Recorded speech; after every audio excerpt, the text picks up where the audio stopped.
Hi, welcome to NDTV. This is Lata Srinivasan. Today we have a very novel, a debut feature film director who has made his name in a docu-series called The Hunt for Veerappan. And now with Kaantha, he has made a name for himself in South cinema as well. Welcome to NDTV, Selvamani Selvaraj. It's so good to have you here. Thank you, Lada. It's a pleasure being here. Thank you so much for Okay, having me. so are you excited now that your film has been declared a hit in Tamil and Rana and Dulquer have been flying around the world promoting the film? And as a debut director, this must really feel good, right? Feels exciting. I mean, I don't know of somebody who's got a chance like this. I consider myself very lucky to get a debut like this with strong actors, extremely supportive producers. So this is a dream debut as far as I'm concerned, and the reception has been amazing. The Tamil audience are really enjoying it. The What I really like is the family audience taking to the film. That is something probably we didn't anticipate so much. We always saw this film as a film for the cinema lovers. The current generation were curious about what would have happened in the 50s, but the family audience, we see the audience coming in as families, and that's amazing. It's a great feeling. Right. So let's talk about the film a little. This is your first feature film, and before this, of course, you made the docu-series "The Hunt for Veerappan." How did you transition from that to feature filmmaking? Because one of the things that Rana told me, which was most challenging on this film, he said you'd written the story like a book. And it had to be converted into a screenplay. He said that was the biggest challenge. Yes. So it actually made an independent feature film called Nila, and which was on Netflix. It went to the film festival circles, and it got bought by Netflix, and that's how I got the opportunity to do a documentary series. So my intention was always to do features till I met this brilliant executive at Netflix who convinced me that I would be good at documentaries. And so at the same time, I had both Veerapan and Kaantha. Like after a small indie feature, I had these two grand ideas. One is to do a series on somebody who had enamored me. I didn't know enough about, and that was Veerapan. And the other is the times of the 50s and the filmmaking at that time and setting a story about ego, the relationship between ego and creation. And I think for me, a story always starts with a question that I don't have an answer for. Hmm. And and then I started exploring these characters, and like it just felt like it was something very exciting, very unique, and I needed a maverick producer like Rana to do this. And so yes, maybe the way I explored the depths of the characters and the way I had to shift in timeline, it felt like a novel because I was happy to like how novels have chapters. Hmm. So I would go deep into a moment between the two characters as though it's fleshed out like a chapter. Then I would have another one. Then I would have another one. So we had a lot of mini episodes, right? We had the start to the end. So the start to the end was like the making of a film. So that was very clear that this film is being made, and in this film, all of this is getting explored. The ego between a guru and a sishya, the romance between these two, the debutante heroine and a big superstar. So the backdrop of the making of a film was set, and that was the timeline. But within that, I had all these interesting episodes that had happened between them that led to exciting things and a denouement. So I think what we had was a great start, middle, and end, and we could like reverse it. Like like we had explored like a completely linear screenplay, like where the guru meets the sishya or the sishya meets the guru from there till the end, which was completely linear. Then there was another version of it where it starts as a whodunit, Hmm. right? And then you explore through. So we were able to like explore this in multiple ways, right? And I think what I came with was what the film is right now, which Hmm. is the start of something like this. It has a very noir start of a murder in a film set, and the middle being like who got killed, and the end is like who killed and why. So Right. I think we stuck. Okay. Yeah, I have a habit of because the stories are about human drama, Right. uh, and I love novels. I think the way I write and the way I narrate feels Okay. like a novel. Yes, Okay. But the other thing, of course, was this, it was mostly shot on set, right? correct. So at some point, you feel like you're watching a play rather than a film. Hmm. Especially if you've seen the plays on West End and all that, right? Yeah. It feels, it has a very similar feel. Now, how did you get that idea? I mean, where did that come from? So I mean, actually, the fact that I'd done a small indie and the Hmm. next film that I could do, I thought, okay, what if I set the film in one location, and then it should be easy to execute. But I never expected the kind of actors that I got. I Right. thought from a small feature, I would probably get newcomers. If I get newcomers, so at an idea level, I think it just needed a stage. It does feel like a play. Sometimes we would feel like characters intro, like how do we make this? How do we move this from being a play to a feature film? So wherever we could go outside, we were so happy. Like we were just so happy to get the daylight into the film, Hmm. where the studio exteriors, the father-in-law's house, the award function, Right. the actor's house. So wherever we could, like the nights, the beach, stood. So I think the film sort of limited itself into the set floor because this Hmm. is the ego dynamics that's happening in the making of a film. Right. And because films were made inside a set back in the day, it just found itself into this one location. And also for us to flip the genre and to for it to for the investigation to happen in the same place, I think because the both halves were set there, it might feel like a play, but we would in the readings feel like that. It does Right. feel like a play, so we'll have to embrace the parts where we can go outside and really like savor that. Right. But there was also, a lot of comparison to a real life story, saying that, this was inspired by, uh, but then, of course, the team came out and said, no, no, this exists as an independent It's creative not. film. So what do you say to that? I don't know how this came about. Maybe because it was about a superstar set in the 50s. I think the immediate comparison would have could have been for that. For me, as a theme, uh, this superstar MKT Mm. definitely like left an impression on me to understand that famous fickle. His real Mm. life story is about the rise and a fall of a superstar, but this story is about the rise, fall, rise of a superstar, right? Right. Yeah. So I think the thematics of famous fickle Mm. somewhere like sort of coincides, but it's a very thematical coinciding more than anything else. That's it. Right. Right. Yeah. So, you got Rana and Dulquer. Of course, Dulquer is a fantastic actor. And both of them, co produced the film, right? Yes. They came on board, they're good friends as well. How easy or difficult was it for you to actually direct them? It was very easy for me because the three of us were really cared for the film. Like I would say, as much as I cared, it's obvious and it's expected of me to care for it. But sometimes, like even more than me, because for Rana also, it was somewhere one of his first big productions by himself, Right. and to like do it with his friend.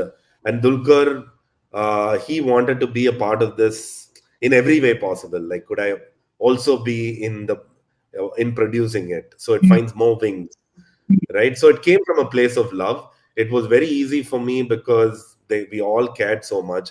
We all were excited by the prospect of it. We knew Right. there was something unique about this film, and we all love cinema. That's why we're in it. And here's a chance to show how much we love it. So I Right. think we got excited with that prospect of like, okay, we could tell it in this way. And I think I needed that support to be able to tell this in for a commercial audience. Were you confident when you started this project, because you were a debut director? You had written a story that was very unique and different from what commercial cinema is, in India. Were you confident that the project would take off, you'd be able to fulfill your vision, and it would be accepted by the audience? I was, because I had Rana and I had Okay. Dulquer. Right. So with them, I mean, never was it a conversation of should we make it. It was Mm, always like, how are we going to make it? When are we making it? And like, even though it is a unique concept, we really wanted this to click with everybody. mm, A drama, a serious drama, um, to be accepted, to have that wide acceptance, would help more films like this be made, right? right. Like Right. right now, a lot of films are like people. Right now, the acceptance is for violence on screen, Mm, right? So mm, we wanted this to sort of be a beacon for people who just want to tell human stories, who right. want to just tell stories about human emotions and be intense at it, right? Mm, mm, I know we had a great setting. We had like a very unique setting, very unique pull into the film. Like the core conflict is very exciting. It's ego drama between two people and a girl caught in between, right? right. And so we knew that we had the possibilities and we were bending genres, Mm, and we were trying to make it as engaging and as entertaining as possible. And right. that was the goal. So like reach out to everybody. One of the things, I saw is that you consider David Fincher as one of your biggest influences, right? Do you also direct like him? Because I read, like in Mindhunter, for a 9-minute scene, he took 11 hours, right? Are you also a director like that? I mean, I know where Fincher comes from. He says that there's only one way and the other way is wrong. There's only one way to like stage a scene, shoot a scene, say a Mm, dialogue. For everything, there's just one way and the other way is wrong. And for it's the job of the director and the team to mm, find that one way. So I believe in that. In that sense, I'm like I take a lot of inspiration from him. But like, or it depends, like you want to get it right. mm, Sometimes it's the first take, sometimes it's the 30th take. Finch, mm, like what he says is like we spend so much, we mm, get all these things so mm. that we get it right, not to send the actors soon, Right. right? And I might not be as I don't think also there is this. I crave for imperfections. I crave for realistic, like those things that make, like that preparedness, that perfection. I'm not a fan of that. I Mm. like when more realistic imperfection seeps into it. So Okay. whenever it feels alive, like for me, what I look for is if the frame comes alive, like there's Okay. life breathing into it. Right. That's what excites me. Because, in Indian cinema, I mean, most of the commercial films, I don't think they spend, 30 takes. The director makes them do 30 takes. I mean, it definitely doesn't work like that. Yeah. So I guess you had realistic expectations when you actually went on set. No, I had great performers, honestly. That was the Mm, difference. Like we just had to discuss, find it, do a little bit of like let's find this together. Three fourth take. Most of uh, uh, Dulquer's acting was on the like 3-4, not more than that. mm, mm, Like that also for safety. Like the first take is like we'll find it. So we do the staging together, and then like the first take we would both of us would feel that these things can be improved, and the second, third, fourth for sure we got it. We do not need more than you don't need more than those takes with someone as good as Dulquer. right. And the Oh, girl and Bhagyashri was so prepared, was so good, wanted to give it so much. And with her, sometimes like the best takes were the first take. oh. Sometimes I would be like, what is the reason to ask for a second take? I don't.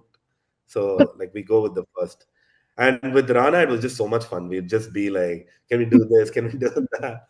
I had a ball with Phoenix, Rana's character.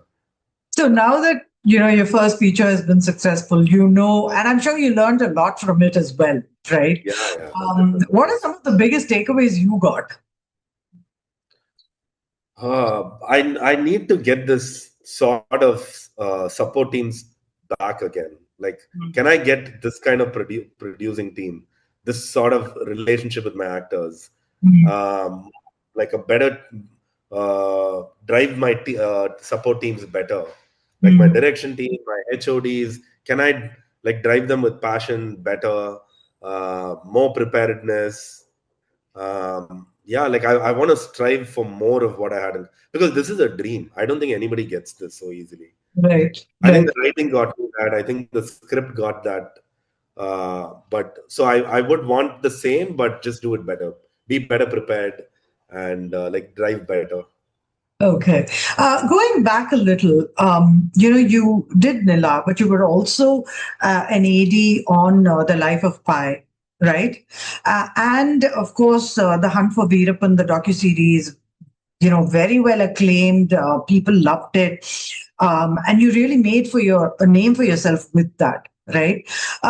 How long did you spend on The Hunt for Veerapan? I spent a lot of time. I spent close to, so there was a year in which I was doing the research on my own Mm. because I was very sure of doing it, whether it gets picked by a network or not. I just knew that I was going to make it. So I spent a year by myself and then 3 years with Netflix. So 4 years overall. Okay, okay. So you devoted quite a lot of time on it. And were you I could happy? have, I could have given 1 more year for it. I just was too much Okay, in love with okay. it. So, uh, you know, uh, so 4 years of your life, in fact, went for the hunt for Veerappan. And how many years of your life did you spend on Kaantha? So 2 years of straight devotion for Kanta because like both Veerapan and Kanta got like picked at the same time because Right, both were Rana's blessings. Like I right. went with both to Rana Yeah. and so, like Veerapan got signed before I could meet DQ. Hmm. So otherwise, I think maybe Kanta would have happened earlier, but I signed for Veerapan earlier. So 2 years of like right after Veerapan, I jumped into Kanta. Kaantha. Okay. Two very different, genres, of course. Which do you think you have more passion towards, or is it just about telling good stories? 100% story. Like you asked me, and the immediate word that popped was a story. Like Right. we see, like the format could have been different, but Veerapan, why was I so madly in love with it? Was it helped me learn things, Hmm. right? You want to tell stories that make you learn, make you want to be better at what you do, and I think stories, any story that gives me that, I will be super devoted to it. Okay. Okay. What was the Life of Pi experience like? It was amazing because that was the first time for me on set with Hmm. such huge sets, like big teams. The precision was what like caught my eye. That they were so sure that the film was going to be like released in 2.5 years, edited from that point. So then the kind of preparedness they had that the recce's the like the next time the recce would be like 3.5 months later was something that I got to know while I was doing that recce. Okay. Like everything was so planned, and every shot was so planned. Every requirement for the shot was so planned. It was great meeting somebody like Ang Lee, who approaches filmmaking in a very spiritual sense, right? He's not about this big commercial hits, and of course, like he wants to get, like it's about commerce to get the money back. But for every shot, I knew how he was. So to see him work with actors, to see him get his shot right, I felt like this man was like approaching it in a very spiritual way, and that was very inspiring. Is that why you also say that filmmaking is very spiritual? It is. I mean, maybe I mean, I found that naturally for myself that it helps me become better. I don't know what else does. Like life and cinema does that for me through the process of filmmaking. I feel like I want to be better every day. Like it really challenges me, and Right. like human interactions, people management, like getting to know the techniques, every film is a challenge, right? Like the next one is not the repeat of Kantha. It's going to be very different. So I think the fact that it helps, it does something internally. I feel I see that. Yeah, Okay. I feel So that. now you're enjoying the success of Kantha, especially in Tamil. What next for you? Do you already have a script in mind? Is it going to be in Tamil? Is it going to be in Telugu or Malayalam? Or what's next for you? No, Tamil for sure, because that's I'm very comfortable with Tamil. It's my mother tongue, and I love the language, so I always take that pleasure in writing the dialogues and everything. So Hmm. Tamil, and I have a few stories. Right. So first, I'm gonna rest for a bit because last 6 years has been like back to back, like Veerapan and Kaantha. So in Hmm. the next 2 months, I'm going to decide what I'm going to pursue. I think I have an idea that I'm going to go for, but I had time to like develop 6 ideas, Okay. and so I have 6 scripts, and I'm going to. I'm my gut says I'm going to go towards one, but I'm going Hmm. to see. I'm going to take my time, meet people, meet Right.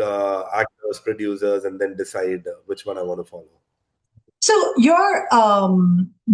the way you make films, or you're as a director, I think you take your own time and pace, and where other people think time is precious and they have to get done things quickly, you seem to be the exact opposite, where you Yeah, you take it very slowly and you want to be sure of what you're doing. Have you yeah. always been like this? No, like I think I always wanted to make more, uh, Hmm. put more stuff out, but then I realized that in today's age, it's really not the quantity, it's the quality, because Hmm. it's just so like content heavy. People, there's Right. so much coming. So to put something out that stands the test of time, it needs to be well researched, well executed. I mean, of course, I have an idea and I can go, like, I can think I can go make it. But what a documentary has taught me is the representation, the kind of research I need to do. Like, if some character speaks a dialogue, it should really, like, I need to have lived that character, lived through the character for some parts of it. Like, Hmm. for Kanta, I had to go research so much about that era, so much Hmm. about the people, right? If I'm setting something in the present time and it's so close to me, if it's about something that I already know, then maybe I don't need to do research. But some of the, like most of the topics I pick, I realize that I need to do a lot of research. So research takes time, and the exploration takes time, and exploration is juicy. It's very juicy for me. I really Hmm. like to, like, okay, can I say it this way? Can I say it this way? And that goes through in every aspect of it, like in editing and performance, everything. I like to make sure that we have tried our best, Hmm. right? And then put that one piece out, and I know that that is what sort of makes it unique. Take the yeah, I think that to create that own signature, to find its own identity, we need to like spend time with it. That's why I take that time. Okay. It's Well, not like um, it's not like I rest. I don't rest at all. Every day right. I'm working like there's no tomorrow. But this process that I like for myself takes that much time. Right. So I think, Selva, you've already made a name for yourself, with The Hunt for Veerapan, with Nila, and then, of course, The Hunt for Veerapan, and now with Kaantha. So I think people are really looking forward to your next project. And I hope it's as exciting as, what you've been doing, and you take much less time this time around. So your I audiences shall. can see what else you have to Yeah. offer. Thank you so much for speaking to Thank NDTV. you so much. Wonderful. Thank you. Thank Thank you you. so much. Thank Thank you. you.